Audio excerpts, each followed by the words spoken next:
जग सेवा ऑर्गेनाइजेशन के प्रदेश अध्यक्ष जगपाल सिंह राणा ने नालागढ़ में की पत्रकार वार्ता। पत्रकारों को संबोधित करते हुए कांग्रेसी भाजपा के नेताओं के खिलाफ जमकर हल्ला बोला। कहा, एक ही थाली के चट्टे बट्टे दोनों ही पार्टियों के नेता विधानसभा क्षेत्र की जनता को बेवकूफ बनाकर लूटते हैं 5 साल मौज। एक नेता के क्रैशर तो दूसरे के लगे हैं खनन माफिया में वाहन। बाहरी क्षेत्र से आने वाले समाज सेवी नेताओं पर भी कसा तंज। कहा, अगर समाज सेवा का इतना ही शौक तो अपने अपने क्षेत्रों में करें अपने लोगों की सेवा।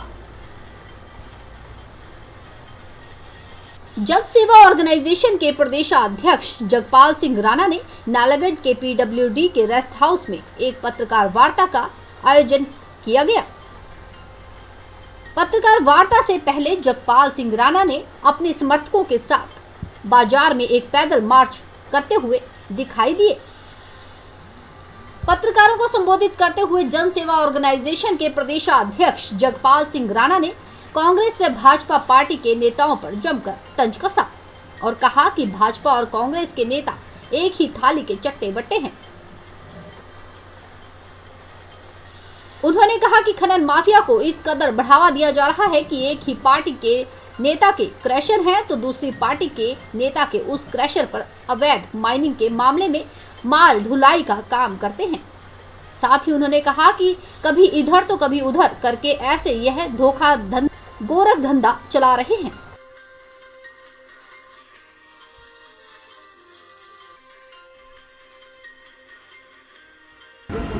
हमारे यहाँ नालागढ़ से बाहर बातें होती है कि नालागढ़ में कोई एलिजिबल कैंडिडेट नहीं है जो विधायक बने।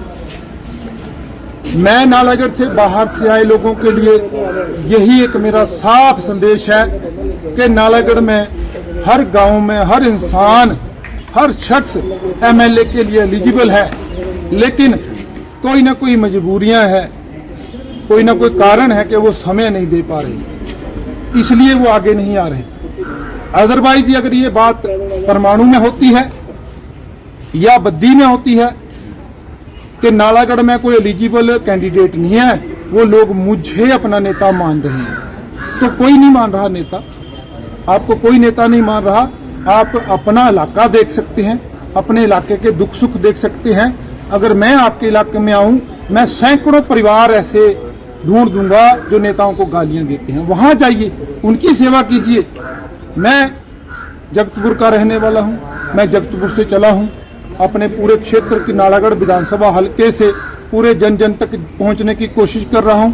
मेरे भाई बैठे हैं, आपको दिख रहे हैं, ये नशे के खिलाफ एक वोट देने के लिए उत्सुक हैं और ये मेरे साथ हैं, लेकिन ये मेरा हलका मेरा परिवार है, तो इनको पता है कि मैं अगर फोन नहीं उठाऊंगा तो कहाँ मिलूंगा। मेरा घर है, मेरा सब कुछ यही है। ऐसा नहीं है कि मैं यहाँ पे एक फार्म हाउस बनाया है, एक वहाँ पे आता हूँ 2 दिन के लिए चला जाता हूँ। तो ना तो लोगों का विश्वास पार्टियों पे रहा और ना ही बाहरी नेताओं पे। अब लोग नालागढ़ के समझ चुके हैं, उन्होंने ठाना है कि इस बार जगपाल राणा को विधायक बनाना है। लोग मेरे साथ हैं, मुझे खुद बोल रहे हैं और मेरे ऊपर भगवान श्री राम का आशीर्वाद है, श्री गुरु अमरदेव जी का आशीर्वाद है। मैं उनके आशीर्वाद से चला हूं, जहां गुरुओं का आशीर्वाद हो उसको कौन हरा सकता है। नालागढ़ की सभी जितने भी हमारे मीडिया के भाई हैं, इनका मैं धन्यवाद करता हूं। आज की हमारी जो प्रेस कॉन्फ्रेंस है, इसका जो हमारा विषय है कि हमने नशे के खिलाफ एक वोट के लिए जो संकल्प लिया है, खुद राजनीति में आकर नालागढ़ को नशा मुक्त करना मेरा लक्ष्य है और आने वाले विधानसभा हलके में हम इस बार वोट नशे के खिलाफ के नारे के साथ आएंगे और भारी मतों से जीतेंगे। इसलिए हमने एक छोटी सी आज जो प्रेस कॉन्फ्रेंस रखी है। एक हमारा जो मुख्य विषय है, जो हमारा मुख्य लक्ष्य है नालागढ़ इलेक्शन को लेकर, इलेक्शन कैंपेन को लेकर, वो शिक्षा और स्वास्थ्य है। उसके बाद जो है करप्शन आती है, उसके बाद जो हमारे बच्चे जो नौकरी जाते हैं और लोकल कह के जिनको वापस भेज दिया जाता है। ये 4 हमारे मुद्दे हैं। इन चारों पे मैं राजनीति में उतरा हूं, क्योंकि कोई भी लीडर आज तक सक्षम नहीं हुआ है, ना विपक्ष ना पक्ष, किसी ने नहीं बोला कि नालागढ़ हॉस्पिटल में डॉक्टर नहीं है। मंत्री जी ने यहाँ पे बयान दिए कि नालागढ़ में जितने ऑर्डर हैं डॉक्टरों के उससे ज्यादा है, ऐसा नहीं है। मंत्री जी झूठ बोल कर गए हैं, लेकिन पक्ष और विपक्ष ने दोनों ने चुप्पी साधी रखी। तो मौके पर आके पता चला कि पक्ष और विपक्ष शुरू से ही एक थे, सिर्फ जनता का ये बेवकूफ बना रहे थे।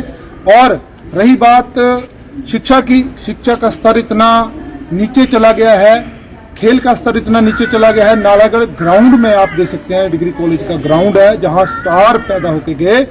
ग्राउंड में 200 मीटर का 400 मीटर का ट्रैक होता था, आज ऐसा मैदान बना दिया जिसके सूरों ने उसको उखाड़ा हुआ है। वहां कोई पैदल नहीं चल सकता, मोच आ सकती है, लेकिन प्रिंसिपल को कोई बोलने वाला नहीं है, ना हमारा मौजूदा विधायक ना अपोजिशन का, क्योंकि ये तो एक ही थे, पक्ष विपक्ष था ही नहीं, तो कौन बोलेगा। नालागढ़ हॉस्पिटल के मुद्दे में कोई नहीं बोला, शिक्षा के स्तर में कोई नहीं बोला। अब कॉलेज इन्होंने, मुझे अच्छी खबर एक मिली है कि बुरुणा में कॉलेज मिला है, लेकिन कॉलेज बुरुणा की बजाय अगर वो पंजारा में होता तो जो बघेरी से बच्चा बैठा है वो पंजारे उतर जाता, जो स्वारघाट से बच्चा बैठा या कुंडलू से बच्चा वो पंजारे उतर जाता। एक सेंटर प्लेस होना चाहिए, वोटों को मद्देनजर रखते हुए कहीं प्लेस नहीं होनी चाहिए, चाहे कॉलेज। मेरा देखिए, पार्टियों की बात नालागढ़ में ना करें। लोगों ने कांग्रेस पार्टी को वोट दी थी, झंडे को वोट दी थी, झंडा बरकरार है लेकिन बंदा गायब हो गया। मैं नालागढ़ की जनता को कहना चाहता हूं, वो झंडे की राजनीति से ऊपर उठ के वोट दें। मैं अभी तक जन नेता के रूप में आना चाहता हूं। पार्टी की बात तो करें ही ना नालागढ़ में। ऐसा भी हो सकता है अगर पार्टी की बात नालागढ़ में करेंगे तो लोग डंडा लेके पीछे भी भाग सकते हैं। यहाँ पे खनन माफिया है, एक ने चुप्पी साधी थी, जो मौजूदा विधायक हैं उसके टिप्पर चलते हैं उनके बंदों के, और दूसरों के क्रैशर है। एक का आटा है, एक के दाने हैं, एक की चक्की है। वो दोनों ने एक दूसरे से, एक ने पिहाने हैं, एक के दाने हैं। तो ये आपस में चली हुई थी गुटबाजी। लोगों को लगता था कि हम कंप्लेंट उसको कर रहे हैं, उसको कर रहे हैं। तो ये दोनों एक हैं, एक उठाता है, दूसरा उसको पीस के वापस देता है उनके पेमेंट में। दोनों की मिली भगत है।